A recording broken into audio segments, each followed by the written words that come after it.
All right, so we finished our free play first. This is our second round of the day, right? We did our short round this morning. We had a longer round this afternoon. He got to go free play in the fenced-in yard at the kennel with friends. It was awesome. So he had free play. Then we did our training walk, which you saw. We first started out with practicing that reset with the cat, and then we went on the longer walk today because the weather's beautiful on utilizing the 5 tools to not create pressure. That's step 2. And then now we're onto the bed. You can see him reflecting there wonderfully.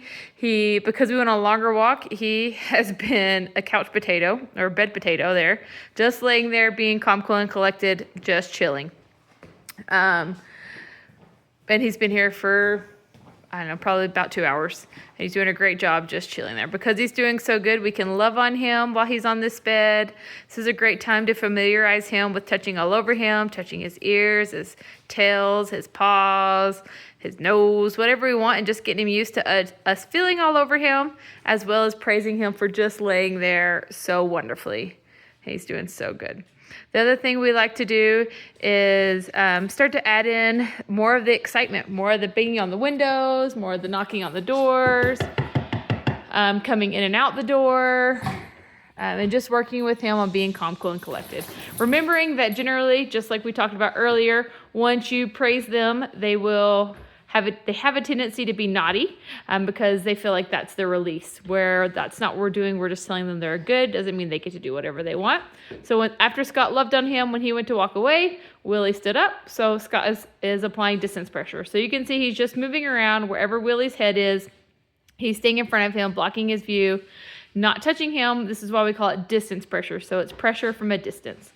Right now, the pressure distance is really, oh, look at him stretching, is really close. As he gets better and better at this, the distance will be able to be farther and farther. So I'll still be able to apply pressure, but all the way from in the kitchen or all the way from the room. And this makes it great for when we're on, like when we're out in the yards with the dogs and we're on, I don't know, 1/8 of an acre, and I'm applying distance pressure. I don't have to go all the way up to the dog. I can apply it from across the yard, right? So if you're at a Finley barbecue, you don't actually have to walk up to your dog and tell them to sit or yell something at them. They'll be able to just feel your correction from across the yard. Right there, Willie's trying to avoid putting his bum down by pretending he was going to drink. So Scott just moved the water bucket back so that he's not able to avoid. We are going to stay right there with him and helping him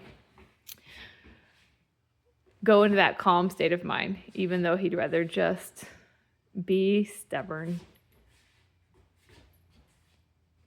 So you see Scott is just staying with him.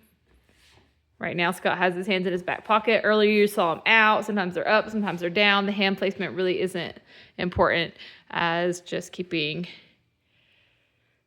him not able to look around and see things. I mean, he's looking around, but he can't see things other than Scott. So he doesn't have the ability to avoid.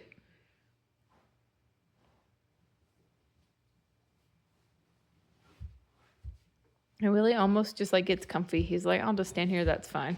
And we just have to be ready to say, that's all right, we're fine too. We'll help you through it. So that he feels like he is choosing to do it.